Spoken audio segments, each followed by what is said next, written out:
তোমার মতো মুফতি 43 বছর যাবৎ বুখারী পড়ানোর পরে বুখারীর হাদিস অনুযায়ী 2 রাকাত সালাত আদায়ের সুযোগ তোমার জোটে নাই।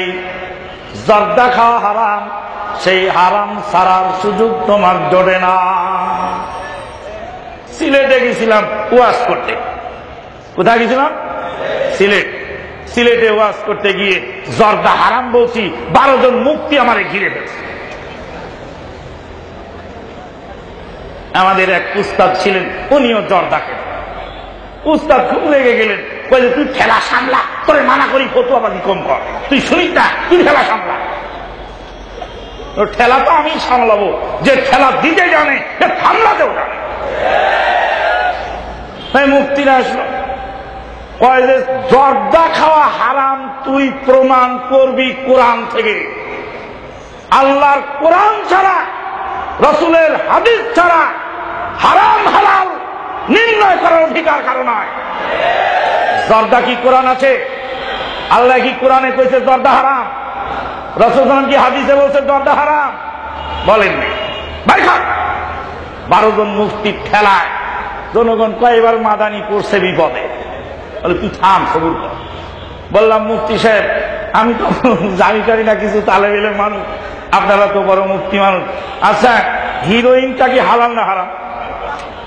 হিরোইন হারাম, ইয়াবা ট্যাবলেট ওটাও হারাম। কোরআন থেকে হিরোইন বের কর, ইয়াবা ট্যাবলেট বের কর। কোরআনে যদি ইয়াবা ট্যাবলেটের নাম না থাকে, হাদিসে যদি হিরোইনের নাম না থাকে, তো এটা কি হালাল? বললাম মুফতি সাহেব, পৃথিবীতে কিয়ামত পর্যন্ত কত লক্ষ কত কোটি আইটেমের হারাম দ্রব্য আবিষ্কার হতেই থাকবে।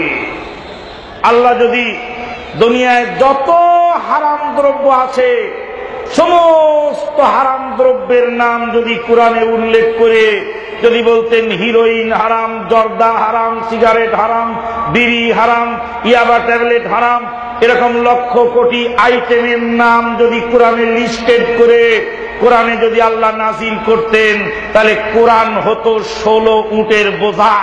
মানুষ পড়া তো দূরের কথা, ওরা বহন করতেই পারত না।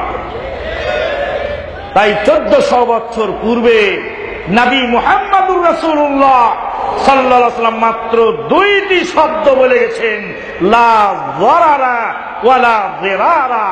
নিজের ক্ষতিও করা হারাম, অপরের ক্ষতিও করা হারাম।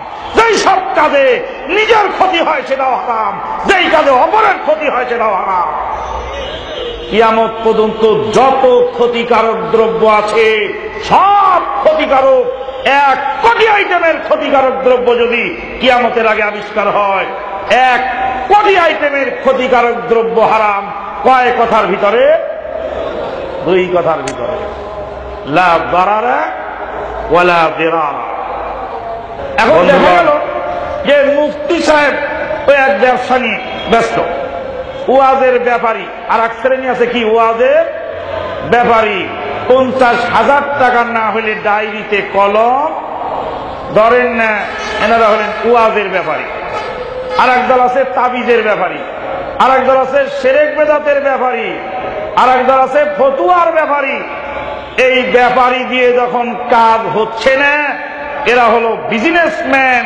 তাই আল্লাহ পাক ডাক্তার দিয়ে, মাস্টার দিয়ে, মেডিকেল কলেজের ছাত্র দিয়ে, টেক্সটাইল ইঞ্জিনিয়ারিং পড়েছে ছাত্র দিয়ে, বিভিন্ন কলেজ ইউনিভার্সিটির ছাত্র দিয়ে আল্লাহ পাক দিন রাত তার দাওয়াতি কাজ চালায় নিচ্ছেন। বলেন আলহামদুলিল্লাহ।